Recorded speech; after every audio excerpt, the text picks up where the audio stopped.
Right to Censor. For those of you who remember this group, you remember they were pretty cool. They were a pretty cool little group. For those of you who don't remember this group, I'm about to remind you all about this group and tell you all about them. But first of all, sorry there were no videos last week. I was in the hospital most of the week. Now, on to Right to Censor. Right to Censor was a group in WWF during the Attitude Era that was all about censoring the raunchy WWF product. Now, WWF product in the Attitude Era was not PG, for not child friendly.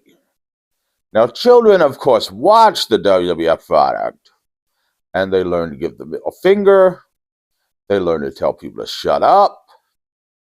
They learned all about Godfather's hose.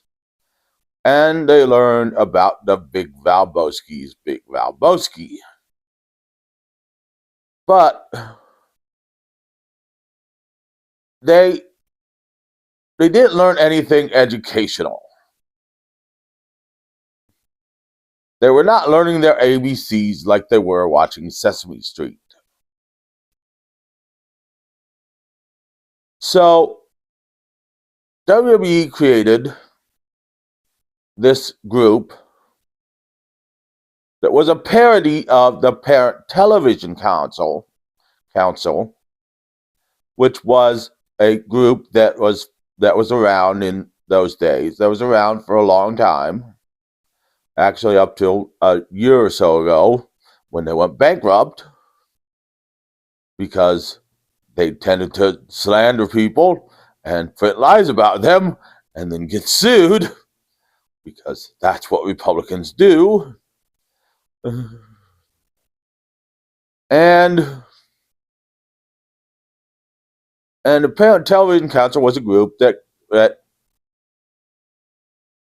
openly fought WWE during the Attitude Era. They protested WWE events. They slammed WWE in ads. They wanted WWE products off TV, and WWE sued them for slander, actually, and won.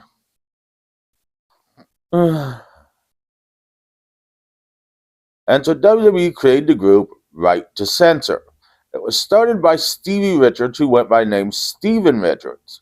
You may remember Stevie Richards from ECW. You may also remember Stevie Richards from Sunday Night Heat, where he played kind of a schizophrenic type character.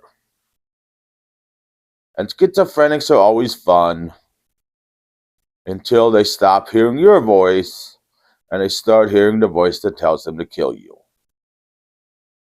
But Steven Richards wore black slacks, a white shirt, white dress shirt, and a black tie, and black dress shoes, and would come out, and anytime women were barely dressed, he'd come out and cover them.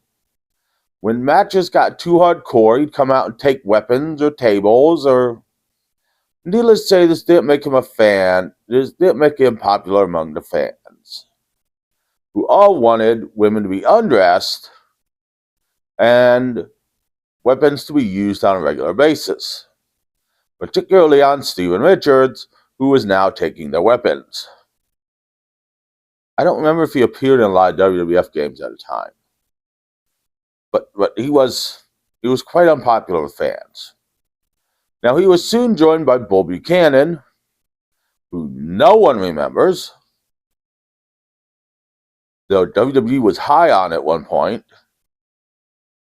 though I don't know why. The Godfather, who changed his name to the Good Father, Val Venus, who stopped showing off his Big Valboski, and Ivory, who was always a bit conservative anyways. Now, the Godfather and Val Venus hated the group because the Godfather liked the Godfather gimmick and he did not like being the good father.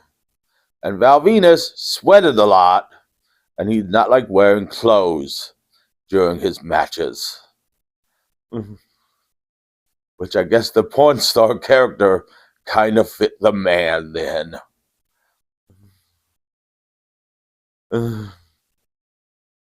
But they did hold tag team titles. The Good Father and Bull Buchanan held the tag team titles at one point.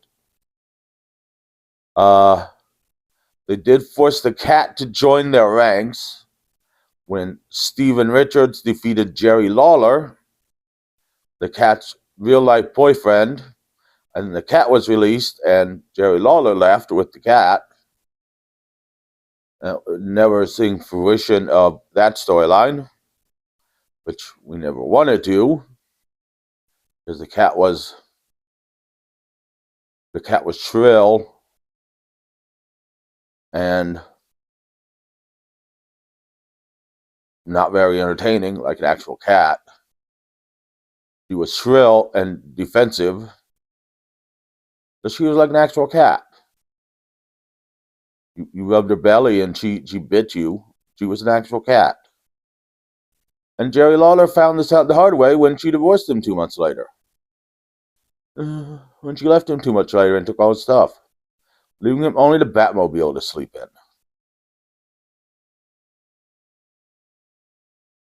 in. At which point he came back to WWE. Her real name is Stacy Carter or something.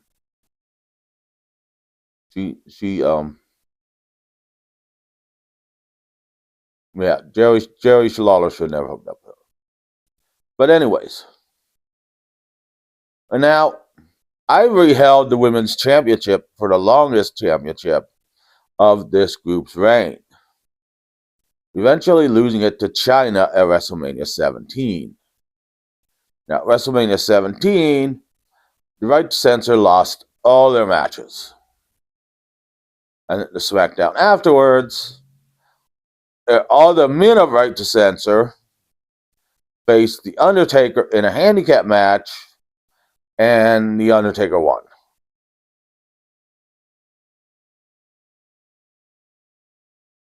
No, Vince Russo is not around writing for the company at this point that I know of.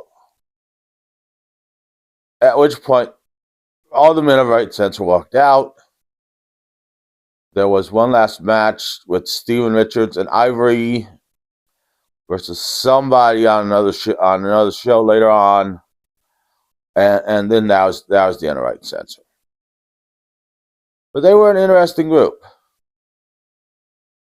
They censored. They didn't come out to music. They came out to alarm bells with her voice saying warning over and over again. So that was Right to Censor. This was in 2000.